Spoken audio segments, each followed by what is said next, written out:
Bonjour à tous, aujourd'hui je vous propose un exercice sur les encadrements et les intégrales. On va étudier une fonction sur un intervalle ici qui sera tout le temps 0, 1.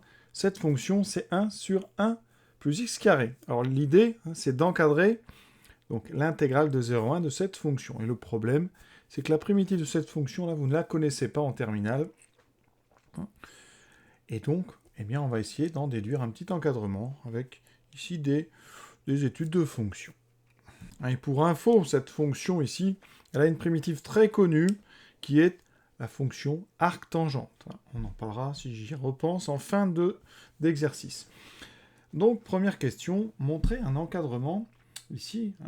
Montrer donc que g est plus petit que f plus petit que h et aussi que g est positif.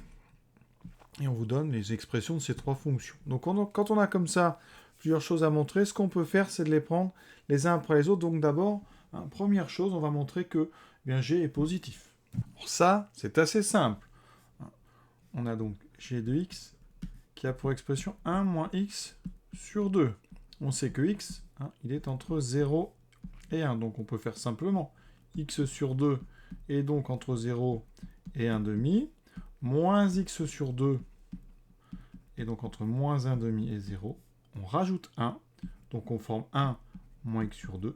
Ça sera donc entre 1 et 1 moins 1 demi, ça fait 1 demi. Donc effectivement, 1 moins x sur 2 est donc positif, puisqu'il est plus grand que 1 demi, sur 0. On aurait pu faire un petit peu autrement, en faisant tableau de variation.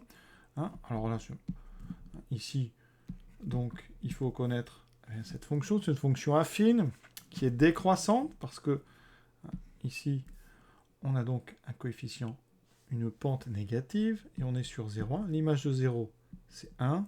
L'image de 1, c'est 1 demi. Donc vous voyez qu'on retrouve aussi les mêmes choses qu'on a fait, mais en manipulant les encadrements. Donc première chose, effectivement, on vient de montrer, pour tout x appartenant à 0,1, on a bien donc g de x positif, c'est-à-dire 0 plus petit ou égal à g de x. Maintenant, on va avancer. On va montrer que g de x est plus petit que f de x. Comment est-ce qu'on peut faire ça? Eh bien, ce que je vous propose, c'est de regarder l'expression k de x qui est g de x moins f de x. On va montrer que k est négatif. Donc d'abord, on a besoin de voir quelle est son expression. Alors g de x, 1 moins x sur 2, moins 1 sur 1 plus x carré. Je vais mettre tout au même dénominateur, qui sera donc 2 fois 1 plus x2. En haut, j'aurai 1 plus x carré, fois 2,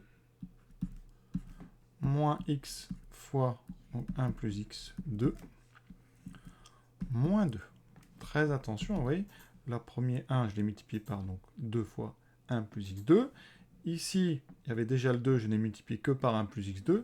Et le 1, je n'ai multiplié que par 2. Donc, qu'est-ce que j'ai? Donc, dessous, je n'y touche pas. En haut, j'ai donc 2 plus 2x2. Moins x, moins x3, moins 2. Alors, ça, c'est pas forcément les dents, mais les deux s'annulent. Donc, on a un degré 3. Mais on peut factoriser.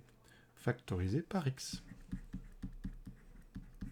Donc, ça me donne x, facteur de moins x2, plus 2x, pardon, j'avais oublié ici un carré, plus 2x, moins 1. Je peux même factoriser par moins 1 en haut. Ça me fera donc moins x multiplié par x2 moins 2x plus 1. Et là, vous reconnaissez quelqu'un en haut dans les parenthèses. C'est une identité remarquable. C'est x moins 1 au carré. On a quand même beaucoup de chance. Ça se factorise très bien, donc on va pouvoir trouver le signe assez facilement maintenant. Alors, on fait le tableau de signes de cette expression que j'ai appelée k sur 0,1. D'accord, donc on va avoir plein de lignes. J'ai mis k, mais il y a un petit peu de travail avant. Alors, on a le signe de moins x, donc ça s'annule en 0, c'est négatif, rien d'autre à dire. X moins 1 au carré, c'est un carré qui s'annule en 1. Voilà, donc positif parce que c'est un carré. Et le dénominateur, lui, il est strictement positif, il n'y a rien à dire là-dessus. Donc, vous voyez que k de x s'annule en 0, négatif 0. Donc, pour tout x appartenant à 0,1, k k de x est donc inférieur ou égal à 0. Ça veut dire que g de x est plus petit ou égal, donc enfin g de x moins f de x est négatif. Et vous avez compris que ça m'amène à g de x plus petit ou égal à f de x. Et donc on a réussi à démontrer notre inégalité. Vous voyez, il y a un petit peu de travail quand même. Plutôt joli comme factorisation. Il nous reste troisième partie, f de x inférieur ou égal à h de x. Eh bien, comme on a fait précédemment, je vais introduire une fonction L de x qui sera f de x moins h de x. Et je vais montrer, bien que sur 0,1, cette expression est toujours négative ou nulle. Donc je regarde ce qu'elle vaut. 1 sur 1 plus x carré, moins 1 moins x carré sur 2. On va faire comme tout à l'heure. On va mettre au même dénominateur. Donc le dénominateur, ben là, je vais le faire directement. Ça sera donc 2 fois 1 plus x2. Voilà. Donc moins 1. Donc vous avez bien compris qu'en bas, j'ai fait apparaître ça. Donc en haut aussi. Et j'ai donc plus x carré sur 2. Donc j'ai déjà le 2. Il me manque juste le 1 plus x2. Voilà. Et donc, j'aurai toute une fraction avec 2 fois 1 plus x2 au dénominateur. Ça fait donc en haut 2 moins. Donc on va distribuer ce moins. Donc 2 fois 1, 2, moins 2x2, plus ici x carré fois 1, plus x carré fois x carré, plus x 4. Alors ça a l'air compliqué, c'est du degré 4, mais déjà les deux s'annulent ici. Il me reste x4 moins x2. On a de la chance. Je factorise par x carré. Il me reste donc x2 moins 1. Ici, vous devez reconnaître une identité remarquable. C'est x moins 1 fois x plus 1. Vous voyez, on a trouvé notre factorisation. On n'a plus qu'à faire le tableau. En tout cas, on pourrait même faire sans tableau. Hein. Pourquoi? On est sur 0,1. Sur 0,1, x carré, il est positif. C'est un carré, de toute façon. X moins 1, x est plus petit que 1. Donc x moins 1 est négatif. X plus 1 sera positif. Le dénominateur, lui, est toujours strictement positif. Donc, tout ce produit quotient donne quelque chose de négatif à cause, ici, du x moins 1 qui est négatif. Donc, quel que soit x sur 0,1, on a bien L de x qui est négatif ou nul. Et donc, f de x est bien plus petit ou égal à h de x. On n'a plus qu'à faire le bilan. Donc, on a montré que, quel que soit x appartenant à 0,1, 0 est plus petit ou égal à g de x, qui lui-même est inférieur ou égal à f de x, qui lui-même est inférieur ou égal à h de x. Donc c'est exactement l'encadrement qu'on devait démontrer. Alors maintenant, il est demandé de représenter donc ces trois fonctions sur intervalle 0,1. Donc je vais commencer par f. Donc 1 divisé par 1 plus x au carré, voilà. Alors je vais représenter, je vais faire mieux que ça, je vais représenter que sur un intervalle. Alors comment on fait pour représenter une fonction sur GeoGebra que sur un intervalle? Eh bien vous tapez d'abord FON et vous choisissez fonction 2. Voilà, vous choisissez ça et vous indiquez la fonction. Donc 1 divisé par 1 plus x au carré, voilà. Sur 0, 1. Vous allez voir, ne s'affichera que la partie qui m'intéresse. Voilà. Alors je vais faire un petit zoom quand même, parce que là on ne voit pas grand chose. Donc voilà la courbe de ma fonction. Ça c'est donc la courbe de f. Ensuite, je vais faire pareil pour g, donc je tape FON, je choisis fonction 2, je tape l'expression 1 moins x divisé par 2, de 0 à 1. Voilà, vous voyez, ça se trace en plus d'une couleur différente pour bien qu'on voit. Donc G, vous voyez bien que G est toujours en dessous, la courbe de G est toujours en dessous de la courbe de f, donc ça veut dire que sur cet intervalle, G de x est inférieur ou égal à f de x. Alors on peut commencer un petit peu à descendre au maximum. Voilà. Les courbes sont assez proches d'ailleurs. Troisième courbe, h de x, donc je fais pareil. FON, je choisis le deuxième. Je mets 1 moins x carré divisé par 2 sur 0. Et voilà. Qu'est-ce qu'on voit sur ce graphique? Eh bien, la courbe bleue est entre la courbe violette et la courbe marron. Les 3 sont au-dessus de l'axe, donc ça traduit notre encadrement. 0 est plus petit que g de x, qui lui-même est plus petit que f de x, qui lui-même est plus petit que h de x sur l'intervalle 0,1. Question suivante, interprétation géométrique de l'intégrale, donc de f sur 0,1. Alors c'est la courbe bleue, donc je vais effacer les autres. Là voilà. Ici on a dit la fonction est positive sur 0,1, c'est dans notre encadrement. Donc l'intégrale sur 0,1, ça correspond à l'aire du domaine qui est sous la courbe. Je vais vous le montrer très simplement avec GeoGebra. Je mets int, intégrale, et je fais pareil, je vais sur fonction. Donc là je vais mettre f, ça va plus vite, 0 à 1. Je valide, vous voyez, mon intégrale, elle est représentée ici. En fait, c'est l'aire de ce domaine. GeoGebra m'indique donc une valeur approchée à 0,79. On verra ça à la fin. Donc ici, qu'est-ce que vous devez dire sur une copie? Sur 0,1, f de x est positive.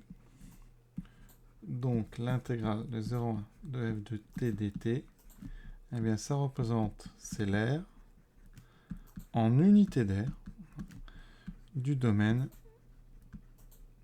sous la courbe. D'accord? Autrement dit, le domaine entre CF, l'axe des abscisses, et les deux verticales en 0 et en 1. Ce qu'on va faire après, c'est intégrer notre encadrement. Alors graphiquement, on le comprend très bien, cette intégration de l'encadrement, parce que eh bien, l'intégrale de G, je vais vous la montrer ici, je mets int, donc intégrale de G sur 0, 1. Regardez ce que ça donne. Je vais enlever celle de f. Ça donne ceci. Et vous voyez bien que cette aire, elle est un tout petit peu plus petite que celle-là. D'accord? Ici. Alors, je vais mettre l'aire. Donc, celle-là, je vais la mettre en violet, que vous la voyez un petit peu. On va mettre des couleurs. Voilà. Donc, ça, c'est l'aire de sous donc, la courbe de G. Et ici, au-dessus, donc, c'est l'aire sous la courbe de f. Donc, on voit bien que l'intégrale de G va être plus petite que l'intégrale de f, puisque l'aire est plus petite. Pour la fonction h, je fais pareil. Je tape int pour intégrale. Voilà, fonction donc h entre 0 et 1. Je trouve une troisième zone. Alors, je vais vous la montrer et on va changer sa couleur. D'accord? Alors, l'intégrale de f, non, ça c'est f, je vais la mettre en bleu comme la courbe. Voilà. Et l'intégrale, donc la dernière, est en marron. Donc ça, c'est l'intégrale de h de 0 à 1. Vous voyez, c'est la plus grande des trois aires. Ensuite, vous avez celle de g qui est plus petite. Et f, vous voyez, est entre eux, en fait, les deux. Donc ça, c'est traduit par notre encadrement qu'on a intégré. Et maintenant, bilan de tout ce qu'on a fait. Alors, je vous rappelle que pour tout x appartenant à 0,1, on a f de x qui est entre donc g de x et h de x. On a droit, c'est la propriété que j'ai rappelée en haut, on a droit d'intégrer un encadrement sur un segment, en prenant bien a et b dans l'ordre. Ici c'est 0 et 1, donc c'est bon. Ça veut dire que donc l'intégrale de 0,1 de g de x dx sera inférieure ou égale à l'intégrale donc de 0,1 de f de x dx, lui-même plus petit que h de x dx. Alors ici, c'est très clair à comprendre parce que c'est des aires. Les trois intégrales représentent des aires, les trois fonctions sont positives. Et donc, on comprend bien ce qui se passe. On a réussi à intégrer donc l'aire qu'on veut calculer par deux aires, une plus petite et une plus grande. Est-ce qu'on peut calculer ces deux intégrales? Ben oui. Alors, je vais le faire à côté. L'intégrale de g, ben c'est l'intégrale d'une fonction affine. Donc ça, on sait très bien faire. Il nous faut une petite primitive. Donc 1, petite, enfin une primitive, quoi. Moins x2 ici sur 4. Entre 0 et 1, je remplace par 1, ça fait 1 moins 1 quart. Et par 0, ça fera 0. Donc il me reste 1 moins 1 quart, 3 quarts. Donc je vais noter ça là-haut. Intégrale de 1, 0,1 de g de x dx, c'est donc 3 quarts. On peut regarder sur GeoGebra si c'est confirmé. Alors effectivement, GeoGebra nous annonce 0,75, mais sinon c'est l'aire d'un trapèze ici. Donc trapèze, on fait grande base, donc la grande base elle est ici, donc ça fait 1 plus petite base 1,5. fois la hauteur qui est en bas, donc ça fait 1,5, divisé par 2, ça fait bien 0,75. Deuxième intégrale, celle de h. Donc c'est l'intégrale d'une autre fonction, mais cette fois-ci du second degré. C'est 1 moins x carré sur 2. Encore une fois, vous savez très bien faire. Une primitive, c'est x moins, alors ici, x3, ça fera x3 sur 3. Comme il y a déjà un 2, ça fait x3 sur 6. Je remplace par 1, 1 moins 1 sixième. Le reste, ça fera 0. Il me reste donc 5 sixièmes. Je la note. Alors celle-là, elle est difficile à vérifier. Hein, je vais quand même regarder ce que me donnait GeoGebra, mais on ne pourra pas la calculer puisque ce n'est pas une aire d'un polygone, vous voyez. Et on m'annonce 0,83, effectivement, 5 sixièmes, vous pouvez taper 5 divisé par 6, ça fait 0,83 à peu près, donc on est bien. Conclusion de tout ça, ça veut dire que donc ici j'ai trouvé 3 quarts, inférieur ou égal à i, c'est l'intégrale que je cherche à évaluer, 5 sixièmes. Voilà notre encadrement, vous voyez. Ensuite, on demande une valeur approchée à 10 moins 1. Est-ce que ça nous permet de le faire? Alors, je vous ai dit 3 quarts, bon, ça c'est exact. 5 sixièmes, c'est à peu près 0,83. Donc, à 10 moins 1, on va répondre 0,8. Donc, i est à peu près égal à 0,8. Il est à noter que je ne mets pas unité d'air parce que là, on parle juste de l'intégrale. On ne parle pas de l'air. Voilà, l'exercice est terminé maintenant. J'avais annoncé une petite explication sur la primitive de 1 sur 1 plus x2, donc on y est. Pour ça, je vais d'abord vous parler de la fonction tangente. La fonction tangente sur... Donc je vais la prendre sur moins pi sur 2, pi sur 2. D'accord? Tangente, il faut savoir que ça a des valeurs interdites, parce que c'est donc sinus sur cosinus, et donc ça n'existe pas en pi sur 2, ni en moins pi sur 2, et ni en tous les pi sur 2 modulo 2pi, et moins pi sur 2 modulo 2pi. Donc il y a plein de valeurs interdites, donc là on travaille juste sur cet intervalle-là ouvert, et on sait que tangente, ici, prend ses valeurs dans R. Donc, pour vous rappeler, graphiquement, on peut lire la tangente avec le cercle trigonométrique. Donc ici, quand vous avez x, si vous voyez la tangente de x, eh bien vous tracez la tangente au cercle, justement, ici, et vous allez lire ici cette valeur. Cette valeur, ça sera la tangente. Si c'est vers le bas, ça sera une tangente négative. Donc ici, par exemple, on aura une tangente négative. Ce qu'on peut dire ici, c'est que tangente pi sur 4, c'est connu, on sait que ça vaut 1. Tangente 0, ça vaut 0. Et voilà ce dont on a besoin. Ici, cette fonction, à x, elle associe tangente x. Une chose, eh bien, c'est qu'on va construire ce qu'on appelle sa fonction réciproque. Donc quelque chose qui permet à chaque valeur de R d'associer eh bien, le nombre de moins pi sur 2, pi sur 2. D'accord? C'est-à-dire qu'ici, à x, j'associe le nombre y tel que y, donc dans moins pi sur 2, pi sur 2, tel que tangente y est égal à x. Vous voyez, ça, en faisant ça, on construit une fonction définie sur R qui s'appelle la fonction arctangente. Et bien, cette fonction, quand on la dérive, il se trouve, alors je ne vais pas démontrer parce que ce n'est pas une vidéo sur la définition d'arctangente, mais quand on dérive cette fonction, elle est d'ailleurs dérivable, continue, et quand on dérive, eh bien, il se trouve que arctangente prime, c'est la fonction qui à x associe 1 sur 1 plus x carré.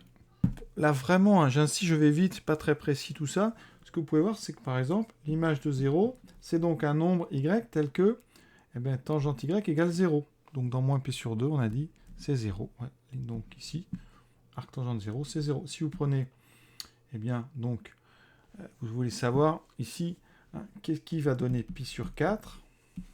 Eh bien, il faut savoir que c'est 1. L'arctangente de 1 vaut pi sur 4, parce que la tangente de pi sur 4 vaut 1. Voilà.